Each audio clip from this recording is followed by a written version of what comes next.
Dalam sebuah langkah yang mengejutkan, Presiden Rusia Vladimir Putin menyatakan bahwa Taliban, yang selama ini dianggap sebagai kelompok terlarang di Rusia, adalah sekutu Moskow dalam memerangi terorisme. Pernyataan kontroversial ini muncul setelah Taliban berhasil menguasai Afghanistan, sebuah situasi yang memaksa Rusia untuk mengubah strategi diplomatiknya secara drastis. Putin menyatakan bahwa Rusia kini melihat Taliban sebagai sekutu dalam memerangi terorisme, sebuah sikap yang mencerminkan upaya Moskow untuk membangun hubungan dengan pemerintah Taliban.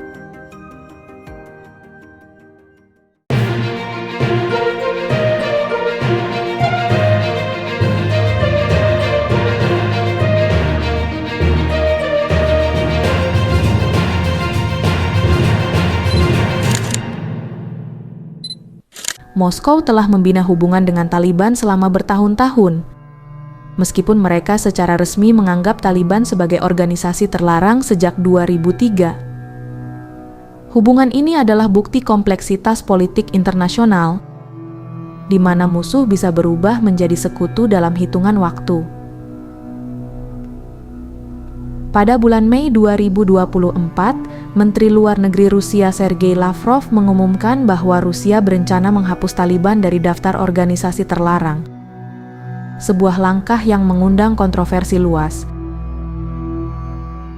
Dalam sebuah pertemuan di Astana, Putin menyatakan bahwa kita harus berasumsi bahwa Taliban mengendalikan kekuasaan di negara ini. Dan dalam hal ini, Taliban tentu saja adalah sekutu kita dalam memerangi terorisme. Pernyataan ini menggambarkan perubahan drastis dalam kebijakan Rusia, yang kini berusaha membangun hubungan dengan pemerintah Taliban. Sementara itu, Taliban telah lama berperang melawan saingan jihadis mereka. Sejak mengambil alih Afghanistan pada tahun 2021, Taliban memberlakukan hukum Islam yang sangat ketat, termasuk melarang perempuan terlibat dalam kehidupan publik. Meski demikian, Putin yakin bahwa Taliban ingin stabilitas di Afghanistan, sebuah keyakinan yang memicu banyak perdebatan di kalangan internasional. Makin memperkuat pandangan Putin bahwa Taliban, meskipun memiliki sejarah kelam, adalah sekutu yang berharga dalam melawan ancaman terorisme yang lebih besar. Taliban, yang berarti murid dalam bahasa Pashto, muncul sebagai kekuatan religius dan politik ultrakonservatif di Afghanistan pada pertengahan 90-an.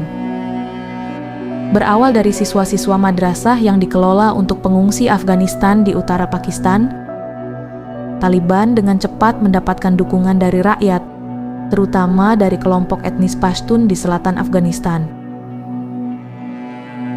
Mereka berhasil merebut Kabul pada tahun 1996 dan mendirikan rezim yang berkuasa dengan hukum Islam yang ketat.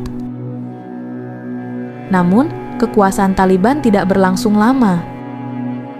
Pada tahun 2001, mereka digulingkan oleh pasukan koalisi pimpinan Amerika Serikat setelah serangan teroris 11 September.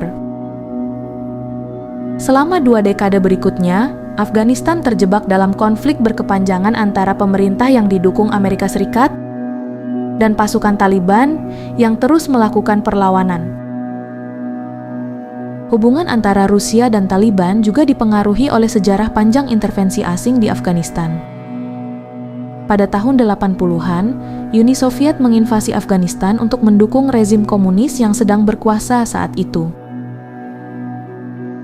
Invasi ini menyebabkan perang yang berkepanjangan dan berdarah, yang akhirnya memaksa Soviet untuk menarik pasukannya pada tahun 1989. Pasca penarikan Soviet, Afghanistan jatuh ke dalam kekacauan, dengan berbagai faksi mujahidin berperang untuk menguasai negara tersebut. Dalam kekacauan ini, Taliban muncul sebagai kekuatan yang menawarkan ketertiban dan stabilitas, meskipun dengan pendekatan yang sangat keras dan represif. Dengan dukungan dari etnis Pashtun di selatan dan elemen-elemen Islam konservatif di luar negeri, Taliban dengan cepat menguasai sebagian besar Afghanistan. Selama 2 dekade berikutnya, Taliban tetap menjadi kekuatan pemberontak utama di Afghanistan. terus melakukan perlawanan terhadap pemerintah yang didukung oleh koalisi internasional. Meski demikian, setelah AEC memutuskan untuk menarik pasukannya pada tahun 2021, Taliban dengan cepat merebut kembali kekuasaan, mengembalikan Afghanistan ke dalam kendali mereka. Kini, dengan Taliban yang kembali berkuasa, Rusia melihat peluang untuk membangun kembali hubungan diplomatik dengan pemerintah baru di Kabul. Meski hubungan ini dipenuhi dengan kontradiksi dan dilema, Putin tampaknya percaya bahwa bekerja sama dengan Taliban adalah langkah yang diperlukan untuk mengamankan kepentingan Rusia di wilayah tersebut. Di sisi lain, Taliban juga menghadapi tantangan besar dalam mempertahankan kendali mereka di Afghanistan. Perlawanan dari kelompok-kelompok seperti Islamic State Khorasan dan berbagai faksi lainnya tetap menjadi ancaman serius. Dalam situasi ini, Taliban mungkin melihat hubungan dengan kekuatan luar seperti Rusia sebagai cara untuk mendapatkan dukungan internasional dan memperkuat posisi mereka. Putin menegaskan bahwa Taliban tentu saja adalah sekutu kita dalam memerangi terorisme, karena otoritas manapun berkepentingan dengan stabilitas di negara yang mereka pimpin. Ini adalah pernyataan yang menandai perubahan besar dalam pendekatan Rusia terhadap Taliban, menunjukkan bahwa pragmatisme politik seringkali mengatasi prinsip ideologis dalam diplomasi internasional. Namun, hubungan ini tidak tanpa risiko. Banyak negara dan organisasi internasional mempertanyakan kebijaksanaan Rusia dalam mendekati Taliban, mengingat catatan buruk mereka terkait hak asasi manusia dan keterlibatan mereka dalam kegiatan terorisme di masa lalu.